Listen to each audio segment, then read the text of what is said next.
오늘 함께 나눌 말씀은 고린도전서 5장 1절에서 13절 말씀입니다. 고린도전서 5장 1절에서 마지막 9절 13절까지 말씀입니다. 고린도전서 5장 1절에서 13절 말씀 우리 함께 교독하도록 하겠습니다. 너희 중에 심지어 음행이 있다 함을 들으니 그런 음행은 이방인 중에서도 없는 것이라. 누가 그 아버지의 아내를 취하였다 하는도다.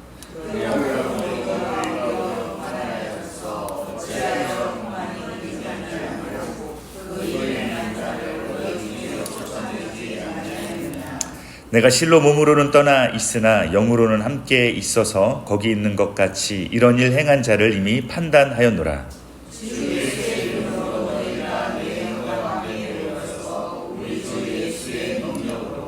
이런 자를 사탄에게 내주었으니 이는 육신은 멸하고 영은 주 예수의 날에 구원을 받게 하려 함이라.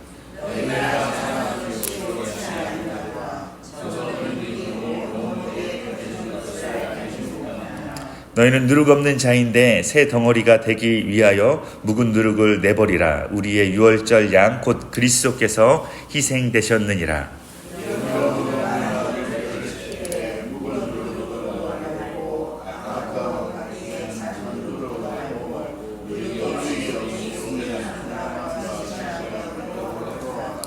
내가 너희에게 쓴 편지에 음행하는 자들을 사귀지 말라 하였거니와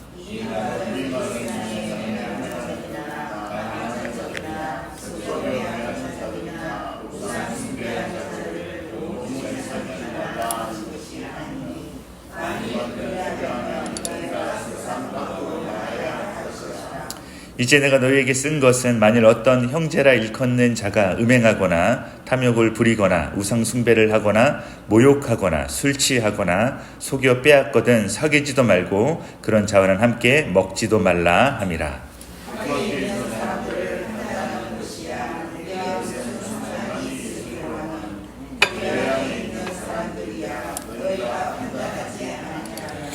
밖에 있는 사람들은 하나님이 심판하시려니와 이 악한 사람은 너희 중에서 내쫓으라.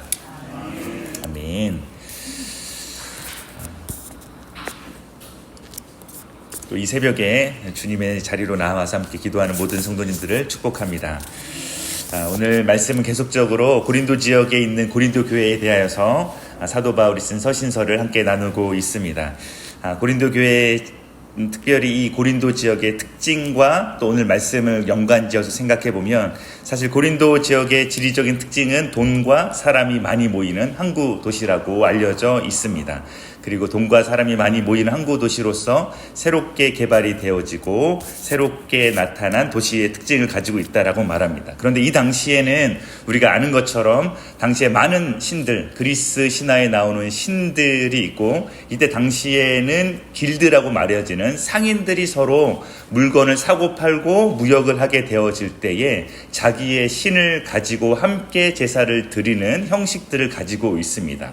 때문에 이때 당시에 고린도 교회에 수많은 신들의 우상 숭배가 있었고 그 중에서 어떠한 신에 대하여서 있었냐면 신전 창녀라고 불려지는 신전에서 창녀들이 그 매춘의 행위를 하게 되어지는 그러한 풍습도 관습도 가지고 있었습니다. 다시 말해서 성적인 타락으로 이어지는데 음행이 정당화되어지는 고린도 지역의 사람들의 모습을 자주 볼 수 있었다라는 것이죠. 그 중에서 하나 아프로디테의 신전이라고 불려지는 곳이 있는데 이 신전에는 1000명이 넘는 신전 창녀가 있다라고 이야기를 하고 있습니다. 그만큼 많은 사람들이 음행을 저지르는 데 있어서 우리가 우리의 신을 숭배하는 거야. 우리의 신을 예배하는 거야. 거기에 대하여서 이 신전에서 음행이 이루어지는 것이 종교적인 합법적으로 나타나는 시대가 바로 고린도 지역의 모습이기도 하였습니다. 오늘 말씀은 고린도 사람들의 모습들을 비추어 보면서 성적인 타락이 이루어지고 있는데 그 중에 1절 말씀에 보면 뭐라고 되어져 있냐면 이렇게 고린도 교회에 있는 교회에 이렇게 말하고 있습니다. 너희 중에 심지어 음행이 있다 함을 들으니 그런 음행은 이방인 중에서도 없는 것이라. 누가 그 아버지의 아내를 취하였다 하는도다라고 사도 바울이 들었다라는 것입니다. 근친 상간은 실제적으로 로마법과 당시의 일반 도덕으로도 금지된 것이 바로 근친상간이기도 합니다. 당시의 로마가 아무리, 그리고 고린도 지역이 아무리 음행으로 인하여서 굉장히 이러한 부분들이 취약하였다고 할지라도, 그러나 교회 안에서 이보다도 더 심각한 범죄가 이루어지고 있다라고 말하고 있는 것이죠. 그러면서 더 심각한 것은, 사도 바울이 이 교회에 쓰는 것은 이러한 범죄한 자들을 교회가 어떻게 다루고 있는가라고 이야기했을 때 이렇게 2절에 말씀하고 있습니다. 2절 말씀을 한번 같이 읽어보도록 하겠습니다. 그리하고도 너희가 오히려 교만하여져서 어찌하여 통한이 여기지 아니하고 그 일 행한 자를 너희 중에서 쫓아내지 아니하느냐. 사도 바울이 말하는 것은 무엇이냐면, 너희 교회가 어떻게 교만하여져서 이러한 것을 통한이 여기지 아니하고 그 일 행한 자를 너희 중에서 쫓아내지 아니하였느냐라고 말하고 있습니다. 여러분, 흥미롭게도 사도 바울이 여기서 말하고 있는 2절에서 너희가 교만하여졌다라고 교회에 대해서 이야기를 하고 있죠. 이 말씀은 비슷한 결의 말씀을 6절에서도 이야기하고 있는데, 심지어는 뭐라고 말하고 있냐면 너희가 자랑하고 있다라고 말하는 고린도 교회의 모습을 보여주고 있습니다. 고린도 교회의 모습은 우리가 어제에도 말씀 가운데 함께 나눴던 것처럼 그들이 가지고 있었던 은사는 굉장히 다양했습니다. 고린도 교회에 그런 은사가 있었다면 고린도 교회 사람들이 어떻게 생각했을까라고 말했을 때에 사도 바울이 보는 관점은 뭐냐면, 너희가 신령한 자들로 생각할 수 있으나 나는 너희가 오히려 어린아이들과 대할 수밖에 없다라고 사도 바울이 말하고 있죠. 아마도 저는 고린도 교회 성도들이 이 이야기를 들었을 때에 아마도 깜짝 놀라지 않았을까. 왜냐하면 고린도 교회 11장 12장에 나타나는 고린도 교회 성도들이 가지고 있었던 은사는 어떤 것들, 굉장히 다양한 은사를 가지고 있죠. 그 중에 하나가 방언하는 은사이기도 하고, 그 중에 하나가 방언을 통역하는 은사이기도 하였습니다. 그들에게 이런 은사가 있었다면 사도 바울이 너희를 어린아이와 같이 대할 수밖에 없어서 내가 너희를 바보로 아니하고 저주로 밖에 할 수가 없다라고 이야기를 들었을 때에 이 고린도 교회 성도들의 생각은 어떠했겠습니까? 우리가 어떠한 사람들인, 우리가 얼마만큼 성령으로 말미암아서 감화받아서 이러한 은사를 가지고 있는 사람들이 어떻게 저렇게 말할 수 있는가라고 할 수도 있겠죠. 그러나 사도 바울이 말하는 것들은 어떠한 것들입니까? 그들의 연약한 부분들 여러 가지 이야기를 합니다. 시기와 질투에 대해서, 당짓는 것에 대해서, 그리고 오늘 5장 말씀에서는 무엇입니까? 죄를 다루는 모습에 대하여서. 그들 안에 어떠한 사람들이 있었냐면 음행하는 사람들이 있었습니다. 어느 정도 음행하냐면 근친상간을 하는 그러한 범죄함이 그들 안에 있었으나, 그들은 어떻게 하였냐면 2절 말씀에 말하는 것처럼 너희가 교만하여져서 어찌하여 통한이 여기지 아니하고 그 일 행한 자를 너희 중에서 쫓아내지 아니하고 있느냐라고 말하고 있습니다. 여러분, 여기서 우리가 생각해 볼 수 있는 이 고린도 교회 성도들이 가능성 있는 두 가지 모습은 어떤 겁니까? 스스로를 우리는 괜찮아 라고 말하는 거예요. 우리는 이 문제를 다룰 수 있어. 우리는 이러한 사람들이 와도 우리가 여전히 신령한 자들로서, 성령에 감화된 자들로서, 우리의 이런 은사를 가지고 있는 자들로서 우리의 교회를 온전케 할 수 있다라고 생각하는 교만함이 있다라는 것이죠. 그러나 사도 바울은 뭐라고 말하고 있냐면 3절 말씀에 이렇게 말하고 있습니다. 우리 3절 말씀도 함께 다 같이 한번 읽어보도록 하겠습니다. 내가 실로 몸으로는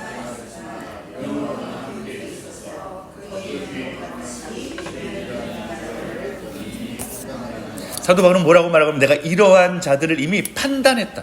내가 어떻게 할 줄 내가 결정했다라고 말하고 있습니다. 그래서 어떻게 말하고 있냐면 이어서 주 예수의 이름으로 너희가 내 영과 함께 모여서 우리 주 예수의 능력으로, 사도 바울은 뭐라고 말하냐면 내가 결정하는데 내 지식으로, 내 지혜로, 내 뜻으로, 이 세상의 어떤 도덕적인 판단으로 판단하는 것이 아니라 주 예수 이름으로 너희가 내 영과 함께 모여서 우리 주 예수의 능력으로 이런 자를 사단에게 내어주었습니다. 여러분, 사도 바울은 지금 누구를 의지해서 이 말씀을 하고 있냐면 자기의 지식과 이 세상의 법과 이 세상의 도덕에 대하여서 생각하면서 이야기하는 것이 아니라 예수 그리스도가 우리에게 어떻게 말하고 있는가, 예수 그리스도가 나에게 어떻게 말하고 있는가라고 얘기했을 때 이런 자들 사단에게 내어주었으니 이 자에게 해야 될 것은 무엇이냐면 육실은 면하지만 영은 주 예수의 날에 구원을 받게 하려 함이라라고 징계해야 된다라고 말하는 것입니다. 여러분, 이런 자를 사단에게 내어줬다는 어떤 것이냐면 영적으로 이에게 징계를 할 필요가 있다. 교회에 들어오지 못하게 해야 된다. 공동체 안에 있으면 되지 않다. 오히려 이것이 이 사람을 이렇게 징계함으로써 사도 바울이 바라보는 소망은 무엇입니까? 육신은 멸할 수 있지만, 육신에 대해서 이런 부분들을 제거할 수 있지만, 그러나 영으로는 주 예수의 날에 구원을 받게 하기 위하여서 출교해야 된다라고 말하는 것입니다. 사도 바울은 한 사람의 영혼을 생각하기도 하지만, 그러나 더 나아가서 사도 바울이 보는 관점은 무엇이냐면, 교회가 하나님 앞에서 거룩한 공동체로 구별되어진 공동체가 되어지는 관점을 놓치지 않고 있습니다. 한 사람의 죄가 교회 안에 머물러 있었을 때에 이 교회는 어떠한 영향을 받을 수 있는지에 대해서 놓치지 않고 있습니다. 때문에 이 한 사람이 이 범죄함으로 말미암아서 이 사람이 출교하는 것에 대해서 사도 바울은 예수의 능력으로 내가 이렇게 이야기한다. 그리고 이 한 사람을 대할 때에 이 사람이 그러면 교회 밖으로 보내는 것은 너는 더 이상 구원받을 자격이 없다라고 말하는 것이 아니라 오히려 그 한 사람이 주 예수의 날에 온전히 구원을 받게 하기 위하여서 이렇게 해야 된다라고 말하는 것입니다. 사실 사도 바울은 더 관심이 있는 것은 무엇이냐면 이 한 사람에 대한 것이라기보다 이 교회가, 고린도 교회가 어떠한 상태에 머물러 있는지 관심이 굉장히 많죠. 때문에 이 한 사람에 대해서는 5절에 말하고 있지만 교회에 대해서는 6절부터 마지막까지 이 교회가 취해야 되는, 교회가 가지고 있어야 되는 거룩한 모습에 대해서 이야기를 하고 있습니다. 그럼 6절부터 어떻게 말하고 있습니까? 이렇게 말합니다. 너희가 자랑하는 것이 옳지 아니하다. 2절에서 말했던 것처럼 고린도 교회는 무엇을 자랑하고 있었을까요? 라고 했을 때에 이 뒤에 나오는 말씀을 살펴보았을 때 어떻게 우리가 추측할 수 있냐면 너희가 이런 범죄가 있을지라도 너희가 생각했을 때는 괜찮을 거야 라고 생각하는 너희의 모습들, 그것을 자랑하는 모습. 우리는 괜찮을 거야. 이러한 사람이 있어도 이러한 사람을 사랑으로 감싸주고 이러한 사람을 연약한 자를 도와주고 이러한 사람을 용납해주는 거 우리는 괜찮을 거야 라고 생각하여서 우리만큼, 우리 교회만큼, 우리 그리스도의 공동체만큼 좋은 공동체가 어디 있는가에 대해서 자랑하는 모습들이 있을 수도 있다는 것입니다. 사도 바울이 이것에 대해서 뭐라고 말하냐면 옳지 않다. 범죄함이 교회 안에 머무르게 하는 것은 옳지 않다. 그 이유에 대해서 뒤에 말합니다. 적은 누룩이 온 덩이에 퍼지는 것을 너희가 알지 못하느냐. 그러므로 7절 8절에 이렇게 같이 이야기합니다. 같이 한번 이 말씀을 읽어보도록 하겠습니다. 너희는 누룩 없는 자인데 새 덩어리가 되기 위하여 묵은 누룩을 내버리라. 우리의 유월절 양 곧 그리스도께서 희생되셨느니라. 이러므로 우리가 명절을 지키되 묵은 누룩으로도 말고 악하고 악의에 찬 누룩으로도 말고 누룩이 없이 순전함과 진실함의 떡으로 하자. 여러분, 교회의 사도 바울이 그리고 처음 시작되어지는 이 교회의 시대에 있어서 사도 바울이 교회에 얼마만큼 순전함에 대해서 말하는 것인지 이야기를 하고 있습니다. 작은 누룩이 들어갔을 때에 그것이 작게 보이고 괜찮을 거야 라고 이야기를 할 수 있지만 그 누룩이 어떻게 되어집니까? 모든 것을 다 지배해버리죠. 그 하나의 누룩이 모든 그 떡에 영향을 미치고 빵에 영향을 미쳐서 모든 빵이 그 누룩에 영향을 미치지 않는 곳이 없을 만큼 심각한 상황에 누르게 되어진다는 것입니다. 여러분, 존 칼빈이 이 죄에 대해서 죄의 특별히 오염성에 대하여서 이렇게 말하였습니다. 뭐라고 말하였냐면 죄의 관용은 온 회중을 전염시키는 전염병이다. 무엇에서 말하고 있냐면 죄가 아니라 죄의 관용에 대해서 존 칼빈이 이렇게 말했습니다. 죄를 받아들이는 태도, 죄를 수용하는 태도. 괜찮을 거야. 저 정도는 괜찮을 거야. 심각하지만 우리가 이겨낼 수 있어. 심각하지만 우리가 그 부분에 대해서까지도 우리가 잘 해결할 수 있어. 굉장히 좋지 않은 죄지만 그 부분에 대해서 우리가 반드시 이 부분에 대해서 잘 다룰 수 있어. 우리는 그러한 사람이니까, 그런 은사를 가지고 있으니까, 그런 은혜가 있으니까 이것을 우리가 잘 받아들일 수 있고 연약한 것에 대해서 품을 수 있을 거라고 말하지만, 그러나 죄의 관용은 온 회중을 전염시키는 전염병. 사도 바울에 의하면, 말씀에 의하면 적은 누룩이 들어왔을 때에 그 누룩으로 말미암아서 얼마나 큰 영향을 끼치는지, 사도 바울이 말하는 것은 누룩이 없이 오직 순전함과 진실함으로 그 떡으로 하나님께 제사를 드리자라고 말하고 있습니다. 여기서 한 가지 덧붙이죠. 사도 바울이 말하는 것은 음행하는 자들을 사귀지 말라라는 말이 아니라는 것입니다. 세상에 있는 음행하는 자들과 구별되어서 너희가 그 사람들과 같이 지내면 안 돼. 그 사람들과 같이 시간을 보내면 안 돼. 그 사람들 교제하면 안 돼라는 말을 하려고 하는 것이 아닙니다. 그래서 9절에서 오해하지 않기 위해서 이렇게 말하죠. 내가 너희에게 쓴 편지에 음행하는 자들을 사귀지 말라 하였거니와, 이 말은 이 세상에 음행하는 자들이나 탐하는 자들이나 속여 빼앗는 자들이나 우상 숭배하는 자들을 도무지 사귀지 말라 하는 것이 아니니, 만일 그리하려면 너희가 세상 밖으로 나가야 할 것이라. 여러분, 고린도 지역에 살아가는 그리스도인들의 고충은 무엇이겠습니까? 그러한 사람들입니다.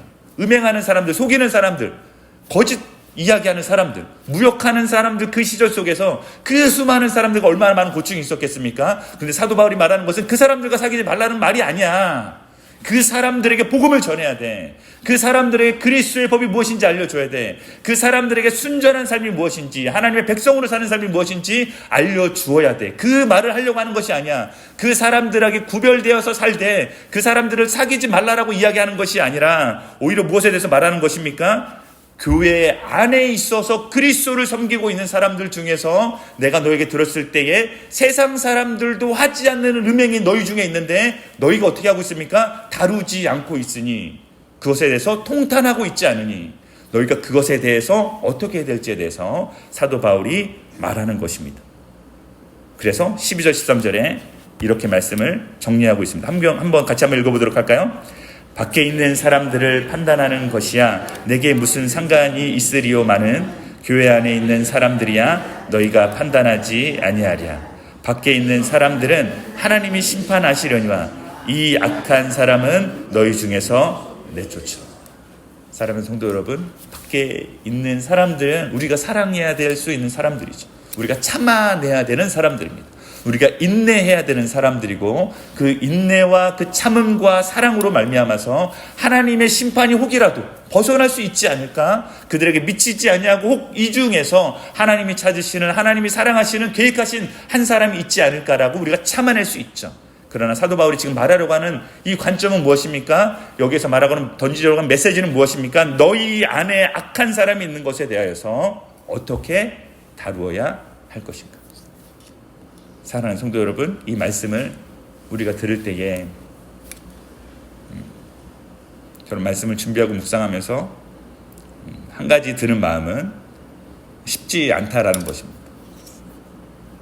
죄는 미워할 수 있지만, 그러나 사람에 대해서 어떻게 우리가 그럴 수 있습니까? 하나님, 이런 마음이 우리 안에 있을 수 있습니다.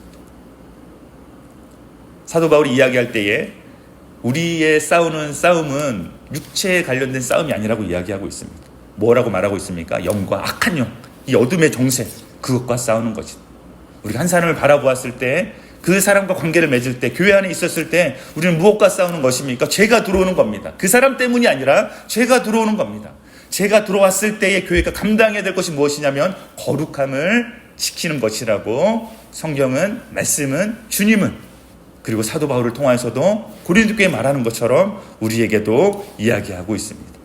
우리는 내게 지어진 죄를 다루는 우리의 모습이 필요하고, 우리 가정 가운데에, 우리 샘터 가운데, 우리 교회 가운데 드러나는 죄가 있다면, 이렇게 심각하게 드러나는 죄가 있다면 하나님 앞에 우리는 어떻게 거룩한 이 공동체를 지킬 수 있어야 하는가? 그 사람을 미워하는 것이 아니라 죄에 대한 단호한 대처함이 교회에 있어야 된다는 것을 우리 사랑하는 성도 여러분, 오늘 이 말씀을 통하여서 우리가 묵상하고 생각해보고, 하나님, 우리의 교회가, 우리의 샘터가, 우리의 가정이, 나의 모습이 죄로부터 단호한 모습이 되게 하여 주십시오. 오염되지 않게 되게 하여 주시고, 우리가 온전히 죄를 잘 다룰 수 있으며 온전히 거룩한 백성으로 날마다 하나님 앞에 나아가는 우리의 교회가 되게 해달라고, 샘터가 되게 해달라고, 그리고 우리 가정이, 그리고 나의 모습이 되게 해달라고 소망하는 오늘 하루의 삶이 되시기를 소망합니다.